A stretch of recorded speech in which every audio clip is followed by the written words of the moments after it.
to take it when I can get it. Game 6 of the World Series is tomorrow night in Texas. Clemson remains the #1 team in college football, according to the latest rankings released by the AP yesterday. Rounding out the top 5 after the Tigers this week are Alabama, Ohio State, Notre Dame, and Georgia. Michigan, after an impressive Week 1 win over Minnesota, moves up 5 spots this week, number 18 to number 13. At the Ticket Update Desk, turn left onto Point Street. For more, stay tuned to 97.1 The Ticket and radio.com. In the Trenches with John Jensen. Starting route to 1605 Old S Telegraph Road. Todd from Eaton Rapids. Let's get to him first. What's up, Todd? Hey, Stony Heat guys. I just wanted to know what you guys thought about. Turn left onto Meriden Avenue, then turn right onto Union Lake Road. Down, Lions no timeout, and at the 10-yard line. And why did they not just, take these, stick a knee on downs and just kick a winning field goal with like 3 seconds left? I have no idea. Yeah. Made no sense. I mean, everybody, we're all blaming Gurley, but actually it's the coach. Yeah, I don't even know why he ran that handoff play. That's why I Turn right onto Union Lake Road. The Lions would be, they could just take that knee, run it down to 3 seconds, and game over. Yeah, exactly, which is what they should have. Penn State, they had the same problem, and then Penn State got the ball. It was first down. They turned the ball over and down, so they got the ball 1st and 10 at the 14. All they had to do was take 3 knees, basically. Maybe even kick a field goal if you want, but that was it. I mean, that was ridiculous. All right. In the Trenches with John Jensen. All right, JJ. Get your little shovel and get us out of this trench. Well, I want to go with the bad first before we start talking about the good. And my #1 pet peeve is penalties. And In 1.2 miles, turn left onto Commerce Road. To have against the New Orleans Saints and him lose his cool on the sideline and kick one of the Saints get a penalty, I was upset, but I was thinking at that point, well, you know what? He's showing his teammates that he cares. He's showing that there's some emotion. It's okay to be emotional. Right. At the end of the Atlanta In 1 game, mile, and turn he left wasn't onto the only Commerce one. Road. But when you are a young team or an inexperienced at winning team, you are going to be looking at the guys who have been there before. And what do we hear so many times? Act like you've been there before. Right.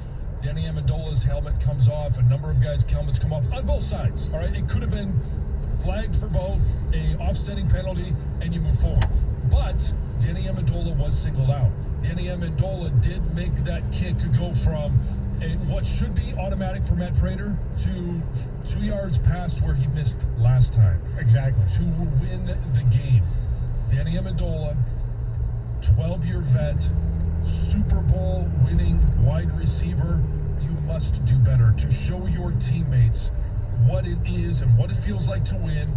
And you don't have that from winning teams. You don't have those moments where you put your team in a position to have to make a 48-yard extra point. By the way, and looking at that again, Stafford pointed to him when he Yes. when he put it back on. Right. Stafford is so freaking aware of He what's is. going on. I mean, he told him to put his helmet on, but he was a little late. So now I want to talk about, you mentioned Stafford being aware and the 12-year guy. And this is on National Tight End Day, second-year tight end TJ Hockenson.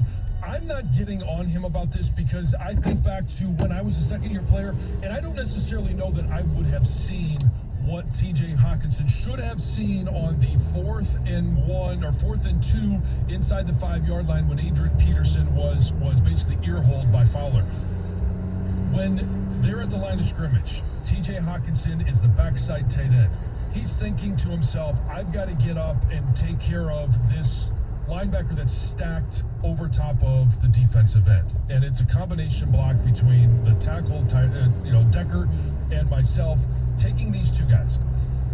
But what he didn't notice was when the receiver came in motion, nobody's following him. Nobody even cared that he was going in motion. You have an overload on the defense outside of TJ Hockenson. Instead of going up to that linebacker, who, if Adrian Peterson makes it that far, it's already a first down, or he's in the end zone. It doesn't matter. As you said, he was ear-holed as he got the ball. And so if you watch this play, TJ Hawkinson comes off and he gives a little air hand to Fowler, doesn't touch him, doesn't widen him, doesn't do anything, and then goes up to the linebacker. What he should have noticed is that there's no movement. And there's a term on the offensive line, it's called when everything goes bad, or there's just, you can recognize there's too many people on the line of scrimmage. It's MDM. Most dangerous man.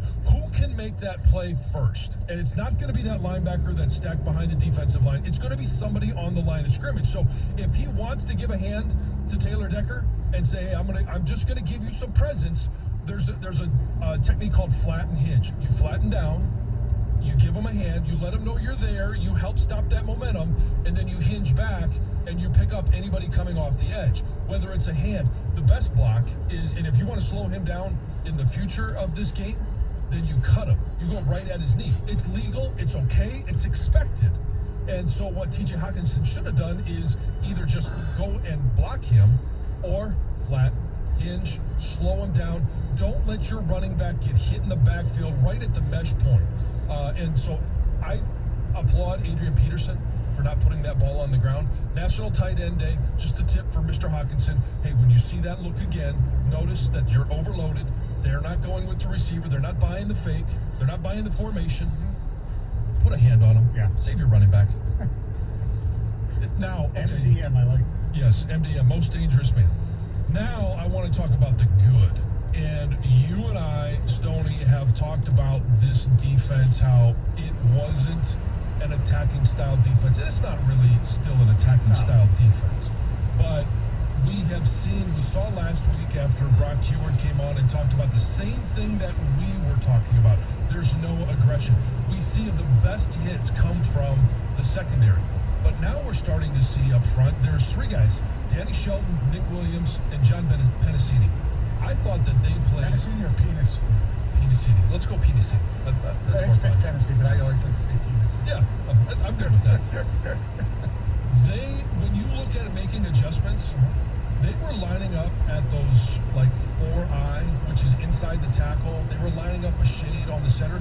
Now they're a little bit more head up, whether it's on the guard or the tackle, and they're giving themselves a chance to use their size, to use their strength, to hold their block and not get double teamed. Now they have to make that tackle or that guard decide, am I going to take a bigger step inside to allow room for my tight end, to allow room for my guard to help me out? It just is it's a tougher block. They're doing a better job at the point of attack, and don't look now, but guess who got more run yesterday? Jared Davis. Yeah. Jared Davis played more snaps, was more productive because he's not in there and expected to stop the run. He's not a guy that I would want in there to stop the run. He's a guy that can use his athletic ability, this new body that he built in the offseason, to blitz the quarterback. Whether he gets home or not, I don't care. He takes up an offensive lineman. He takes attention away from Romeo Okwara, who had 2 sacks and a fumble. Trey Flowers had a fumble recovery. I have been very hard on this defense, and I have to sit here today and say, do I think that they're a playoff winning defense? Do I think that they're a defense that I would want to have, going into every single game? The last 2 weeks, they are playing much better. They need to continue to do this. Now, what we need to see is those 2 guys that we talked about last segment, Trufant and Coleman, we need them back. Yes. Because our secondary cannot hold up. At times, you've got to go man-to-man. I do like the fact that Matt Patricia has gone more zone. He realizes that, hey, we're beat up. We're not covering very well by doing this. And one of the callers actually pointed out, which I thought was great, when you go zone, you can go 4 down up front a lot more frequently than when you go man-to-man coverage and you're trying to play that 3-down line. I thought that was a great observation. Look, they're playing much better defensively. There's no doubt. You know who's playing really, really well? And it's a little, like you mentioned him because he recovered the fumble. The little thing is Trey Flowers. Just where it just seems where the placement of where he is, he knows exactly where to go. Him and Jamie Collins are like on the same page a lot. I mentioned that last week in our Monday in the Trenches. Trey Flowers, in terms of just being more disciplined, not following, not trying to do too much. I think he feels the pressure of, I signed this contract, I've either got to get after the quarterback, I got to make tackles for loss. He is now doing his job, playing his role. Backside cutoffs, I just talked about that with TJ Hawkinson. Right. He is doing a great job of maintaining his position, maintaining his leverage, and making those plays. They're unsung plays, but at the end of the day, when your defense only gives up 22 points, that's a big part of it, correct? There you go. Nice job by Trey Flowers. And the rest, Deshaun Hand actually showed up yesterday. He did. Yeah. He lent a hand. And Danny Shelton. I mean, I could not be happier for a guy that for 3 weeks, I mean, he was the punching bag for us, for everybody around the NFL. He has stepped up and played solid. Played really solid. Exactly the role that he needs to fill. yes, no doubt about it. All right, thank you, JJ. John. JJ's a good guy. I like him a lot. MDM, I like that. Most dangerous man. All right, coming up next, the MDW, the most dangerous woman. Heather, what's going on in news? Well, Stoney, honeybees just scored a huge victory over the weekend, all thanks to the capture of murder hornets. Murder hornets. Yeah, oh yeah, Murder hornets. murder hornets. 97-1. We're coming off a big football weekend, the Big Ten return. The Lions won. We got Monday Night Football tonight. That means you need to get down to the BetMGM Sports Lounge inside MGM Grand Detroit. They're ready to take your real money wagers on all the action. You can stop by anytime and place your bets at the live betting window, or you can go to one of the easy-to-use self-service kiosks. Guess what? This coming weekend in the NFL, the Kansas City Chiefs, 21.5-point favorites against the Jets, the 8th largest opening point spread in NFL history. If you want to get in on that action, you need to get down to the BetMGM Sports Lounge inside MGM Grand Detroit. They're ready to take your single game bets, along with parlays, props, future bets, and more. There's no better place in Michigan to celebrate the return of major sports. Stop by the betting window or the self-service kiosk anytime to get a piece of the action. Get ready to believe in your game again at the BetMGM Sports Lounge inside MGM Grand Detroit. Must be 21 or older. 97.1 The Ticket. Traffic. From the WWJ AM 950 Traffic Center, this report brought to you by Buff Whalen Chevrolet. Hurry into Buff Whalen and see why they're #1 volume Chevy dealer in the USA for the last 3 years. Buff Whalen Chevrolet, 17 and a half in Van Dyke and Sterling Heights. Call 800-WHALEN-1 or go to buffwhalen.com. Buying new roads. In Detroit, we have an accident on eastbound I-94 at Mount Elliott. That's blocking the left lane in both shoulders. And only the left lane is open on I-94 westbound at E-Course. Traffic is backed up to before Beach Daily. If you're driving in Allen Park, Pelham Road is still closed in both directions between the Allen Road split and Wick.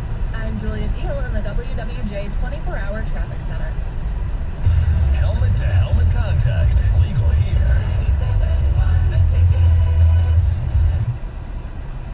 This is an important election announcement. Early voting is now open in Michigan. Go to iwillvote.com to find your early voting location. There are 2 convenient ways to vote early: by mail or in person. You can choose the one that works around your schedule. Go to iwillvote.com today. Paid for by the Democratic National Committee, Democrats.org, not authorized by any candidate or candidates committee. The Democratic National Committee is responsible for the content of this advertising. If you live in Michigan, you're probably a fan of water. And the Great Lakes State does not disappoint. But water in your basement or crawl space, that's something no one wants. Left untreated, it can cause serious problems. FSM has permanent solutions to stop water from entering your home for good. Our inspectors and installers work with you to fix your home's unique problem. Because we're all on the same team. Yours, FSM. Let us show you how we can help.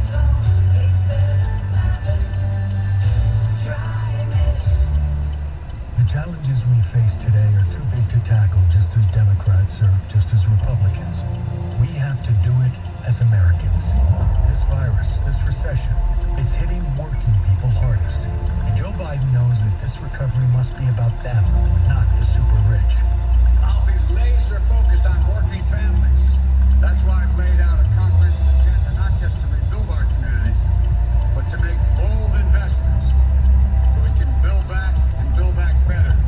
We're going to invest in creating millions of good-paying jobs, building roads, bridges, highways, ports, airports.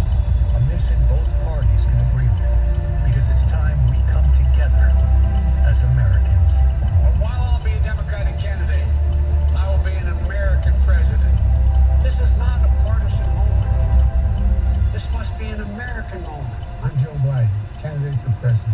Sponsor of this message. Paid for by Biden for president. I filled this pickup at BP with Amoco Ultimate. We'll go up to 25 miles further per tank on the highway than with regular fuel. Up to 25 miles? Yep, we're gonna make it. We're gonna make it. I just said. We're gonna make it! Drive up to 25 miles further per tank with Amoco Ultimate with Invigorate. Available at BP and Amoco stations. Based on median difference between 93 octane Amoco Ultimate and 87 octane minimum detergent E10 fuels and late model full-size half-ton pickup trucks using EPA highway driving cycle. Assumes 100% of fuel and tank will be used. Results will vary based on what you drive, how you drive, and other factors. Hey, I'm Andy. I'm still not famous, but you might remember that I started Harry's because I was tired of overpaying for razors. It always felt like big brands were taking advantage of us. Every time they improved something back then, prices seemed to go up. At Harry's, we take a different approach. Today, I'm proud to introduce our sharpest blades ever, available at the same price as before, as low as $2 each. They're a new, sharper version of our German-engineered blades. Guys who shave 4 days a week have told us that with our new blades, their 8th shave is as smooth as their first. And we stand by that, with a 100% money-back quality guarantee at Harry's.com. Harry's is now available almost everywhere you shop, including in-store at most major retailers near you. For those who prefer to shop online, you can get a Harry starter set with a 5-blade razor, weighted handle, shave gel, and a travel cup, all for just $3 plus free shipping. Just go to Harry's.com and enter 5520 at checkout. That's Harry's.com, code 5520. Enjoy. At Shell, we know from the time you get up to the time you wrap up, there's a lot of meetups, eat-ups, and hurry-ups. So come to Shell and get 3 things done at once. Fill up with Shell V-Power Nitro Plus to help keep your engine running like new. Save up with the Fuel Rewards program and never pay full price for gas again. And snack up with in-store rewards to save even more at the pump. Make the most of the stop you need to make with Shell. And agents that exclusively use Shell V-Power Nitro Plus premium gas. See full terms and conditions at fuelrewards.com. This is time that matters. A window of time to help protect the ones you love. Your preteen benefits from staying up to date with their well visits. This is your window of protection. Schedule their well visit now. Brought to you by Merck. 97 won the ticket and CBS Sports Radio 1270. Your homes for the NFL on Westwood One. The Los Angeles Rams host the Chicago Bears. Monday Night Football. Pre-game at 7:30 on 97.1 The Ticket. All righty, the Lions, they win yesterday, 23-22. We've been talking all about that. We'll get into college football a little later. Mixed bag, Michigan looking really good. Michigan State, not good at all. World Series last night, the Dodgers over Tampa 4-2. See the Rays, they tried to steal home. The balls he played didn't work. Barely didn't work. Clayton Kershaw got the win, so the Dodgers lead the series 3-2. They can wrap it up tomorrow evening. Ladies and gentlemen, as we said, MDW, most dangerous woman. Heather Park, what's up in the news world? I don't know about that. I don't know if I'm very dangerous, but, you know. I woke up feeling dangerous. Isn't that making radio sense? Yes, danger's your middle name. Yeah. Watch out, people. All right, so the Tennessee Titans have been fined $350,000 by the NFL for COVID protocol violations. They say that after a review of the team, it was determined that the Titans failed to wear face masks at all times, and there was insufficient communication regarding player workouts outside of the facility. So they were fined that $350,000, and they also said individuals would not be disciplined, and there was no discussion of forfeiture of draft picks. Yeah, people were talking about that, and I think the league got it right. Although the Raiders, I hear, may be in big trouble. Yeah. Because, really? yeah, for major COVID violations. Here's where I think they're going to get more buy-in, is not with finding the teams, but with finding a way to, I don't know if you can assess blame on an individual basis, but with Tennessee, if you're not wearing a mask, yes, it's up to the team to make sure they enforce that, but it's also up to the individuals to make sure that if that's the protocol, you've got to follow the protocol. And the only way to get players to buy in is to hit them where it counts, and that's their own pocket. Right, but the fine is on the team. The fine's on the team, right? So it's I'm still wondering. Well, like there's video. I haven't seen it yet because I didn't look, but I know there's video of what Daniel Jones and Saquon Barkley out in at a party without a mask on and no social distancing at all. I'm curious because Saquon's on